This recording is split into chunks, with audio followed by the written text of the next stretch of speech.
నాకు చిన్నప్పటి నుంచే మా తాతయ్య అంటే చాలా ఇష్టం. మా తాతయ్య ఇల్లు చాలా పెద్దది. అందులో నా తాతయ్య జీవించిన రోజులు నాకు ఎన్నో కథల రూపంలో వినిపించేవి. తాతయ్య చాలా మంచివారు.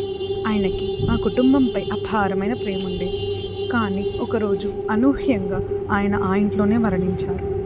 ఆ మరణం ఎందుకు, ఎలా జరిగిందో ఎవ్వరికీ అర్థం కాలేదు. ఆ తర్వాత ఆ ఇల్లు ఖాళీగా ఉండిపోయింది. దానిని భయానక ఇల్లు అని పిలుస్తూ గ్రామస్తులు దూరంగా ఉండేవారు. తర్వాత మేము చదువుల కోసం పట్నం వచ్చేసాం. కొన్ని రోజుల తర్వాత నాకెందుకో ఆ ఇంటికి వెళ్ళాలనిపించింది. మా తాతయ్య చెప్పిన మాటలు గుర్తుండేవి. మా తాతయ్య చెప్పిన మాటలు మన ఇల్లు ఎప్పుడు వెలిగిపోవాలి అని ఎప్పుడూ గుర్తుండేది. అందుకే నేను ఆ ఇంటికి వెళ్ళాలని, ఆయన ఆత్మకు శాంతి చేకూర్చాలని నిర్ణయించుకున్నాను. ఆ ఇంటి వద్దకు వెళ్ళి తలుపు తెరిచాను. అక్కడి దృశ్యం హృదయాన్ని కలచివేసింది. దుమ్ము, పగుళ్ళు, గోడలపై పెద్ద పెచ్చులూడిపోవడం, అది పూర్వపు కీర్తి ఎంత పాడైందో చూపించింది. గదులన్నీ పరిశీలిస్తుండగా తాతయ్య గారి గది తలుపు మాత్రం మూసి ఉంది.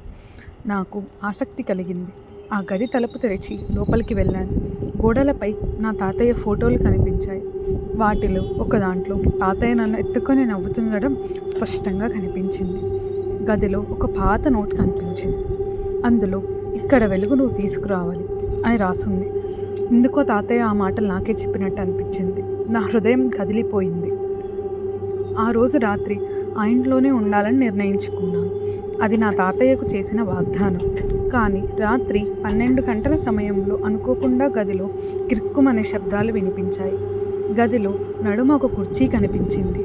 అది నడుముకు చప్పున కదిలింది. నా గుండె జల్లుమంది. కానీ ధైర్యంగా కుర్చీకి దగ్గరగా వెళ్ళాను. ఒక అవాసపు గొంతు వినిపించింది. "ఇక్కడికి వచ్చి ఏం చేస్తున్నారు?" అన్న ప్రశ్న నన్ను వణికించింది. నా గొంతు నెమ్మదిగా బయటకు వచ్చింది. "ఇది మా కుటుంబపు ఇల్లు. నా తాతయ్యకు ఇచ్చిన మాట నెరవేర్చడానికి వచ్చాను" అని చెప్పాను. ఆ గొంతు ఆగి కొన్ని క్షణాల తర్వాత తాతయ్య గారి స్వరంలో మళ్ళీ మాట్లాడింది. "నువ్వు నమ్మకాన్ని నిలబెట్టుకున్నావు. కానీ ఈ ఇల్లు నా బాధలతో నిండిపోయింది. వెనక్కి వెళ్ళు, నాకు శాంతి కావాలి." నాకే తెలియక తలుపు వైపు పరిగెత్తాను. తలుపు మూసుకొని ఉండడంతో గది చీకటి నీడలతో నిండిపోయింది. నా శరీరం అంతా స్పందించిపోయింది. నా శక్తి అంతా నశించిపోయి నేను ఒక అపస్మారక స్థితిలోకి వెళ్ళిపోయాను. తెల్లవారిన తర్వాత గ్రామస్తులు నన్ను ఆ ఇంటి బయట చల్లబడిపోయిన శరీరంతో కనిపించారు. నా కళ్ళల్లో భయం స్పష్టంగా కనిపించింది. ఆ రోజు నుంచి ఆ ఇంటి వైపు నేను తిరిగి కూడా చూడలేకపోయాను. ఇది నా కథ. నా పేరు రామ్.